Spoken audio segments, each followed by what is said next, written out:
بسم اللہ الرحمن الرحیم۔ ایک وقت تھا جب ملک کے بادشاہ کے اندر عبادت اور پرہیزگاری اور دینی سمجھ بوجھ کوٹ کوٹ کر بھری ہوئی تھی۔ آج کے اس گئے گزرے دور میں آدمی ان واقعات کو سنے تو عقل حیران رہ جاتی ہے۔ جب حضرت خواجہ قطب الدین بختیار کاکی رحمۃ اللہ تعالی علیہ کی وفات ہوئی تو گہرام مچ گیا۔ جنازہ تیار ہوا، ایک بڑے میدان میں لایا گیا۔ بے پناہ لوگ نماز جنازہ پڑھنے کے لیے آئے ہوئے تھے۔ انسانوں کا ایک سمندر تھا جو حد نگاہ تک نظر آتا تھا۔ جب نماز جنازہ پڑھنے کا وقت آیا، ایک آدمی آگے بڑھا اور کہنے لگا کہ میں خواجہ قطب الدین بختیار کاکی رحمۃ اللہ تعالی علیہ کا وکیل ہوں۔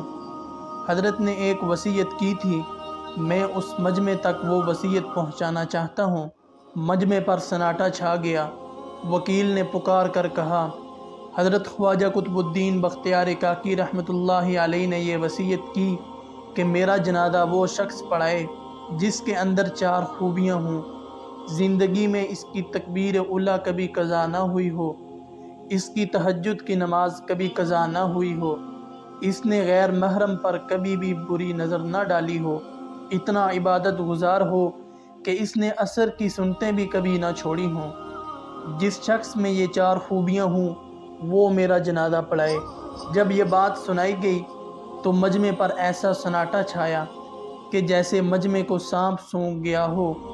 کافی دیر گزر گئی، کوئی نہ آگے بڑھا۔